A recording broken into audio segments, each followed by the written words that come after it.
SCHG and SCHD are both near their 52-week high right now. That's the exact kind of movement that tempts people into borrowing more. Your portfolio looks bigger on paper, so it feels safer to borrow against. That feeling isn't stupid, it's just incomplete. Bigger on paper and bigger in your bank account are two different things. Margin lenders only care about the paper. Welcome back to another episode of Almost Wealthy. I'm John, turning my portfolio into my own bank on phase 2 of my bill stacking plan. Today, I want to show you two different ways to decide how much you are allowed to borrow. Most people are using the riskier one without knowing it. A viewer brought this to my comments. I ran my own numbers through it, and I couldn't but make a video about this. Here's the standard rule. You pick a target to loan value. Mine is at 12% for this phase. Loan to value just means what percentage of your portfolio you've actually borrowed against. M1 lets you borrow up to 50%. They issue a margin call if you crossed around 40%. I keep mine far under both on purpose. The standard rule multiplies your target percentage by your portfolio current value.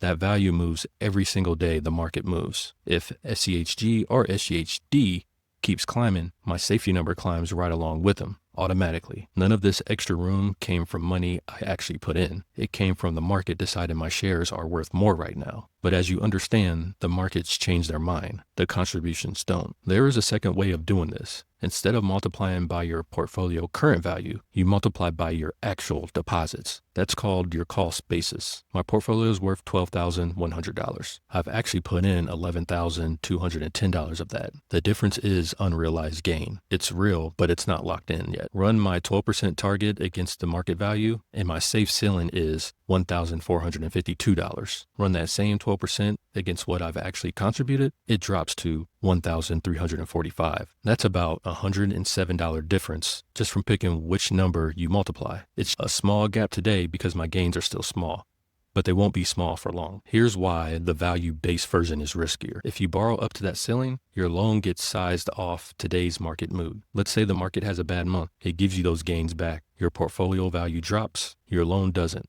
The loan doesn't shrink just because the market had a rough stretch. Same debt, smaller portfolio underneath it. That means your loan to value jumps even though you never borrowed another dollar. That's how someone who thought they were being safe ended up staring at a margin call anyway. The contribution-based ceiling doesn't have the same problem. It was never inflated by a good month in the first place. A smaller loan going in means a smaller mess coming out the other side of the bad one. Now let's get back to reality and not hypotheticals. I currently owe $615 on my margin. That's nowhere close to either ceiling. My bill stacking plan only unlocks a new bill when the portfolio hits an actual milestone, built from real deposits over time, not from a good week in the market. That's the contribution-based ceiling already baked in to my plan. Going forward, here's what I'm doing. Every time I check my safety margin, I'm running it against my contributions, not just my current value. If both numbers agree, I'm safe. If the market value numbers look fine, but my contribution numbers is getting close to my limit, that's a yellow light. It means some of my cushion is unrealized gain, not banked money. I don't panic or sell, I just wait. I don't unlock the next bill until my contributions catch up.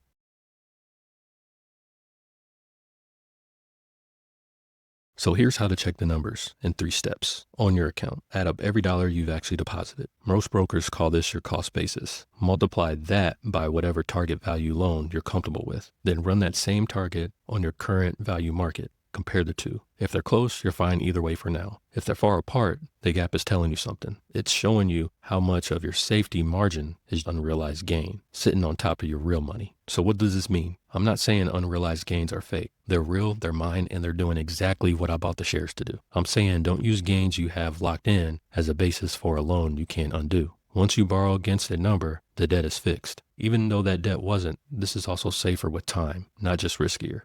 A gain that's ridden out years of market cycles behave differently than a gain from the last few months. I'm 3 months into this account. That's exactly why I'm being strict about it now, while the stakes are still small. So to wrap this up, 2 ways to size the safe borrow limit. One moves the market, one moves what you put in. The gap between them only grows from here. The one that's tied to the market is the one that can hand you a bigger loan than your real money would ever justify. I'm not just saying the market value method is wrong. I'm saying check both. Before you let a good month talk you into bigger loans, this is also why I never plan to sell any of my shares to lock in gains the normal way. There are only 2 ways this money is ever getting used: borrowing it against it carefully or passing along with the step-up basis. Sizing my borrowing off my contributions is what keeps my first option sustainable until the second one matters. Subscribe if you like this type of content, and I will see you on the next one.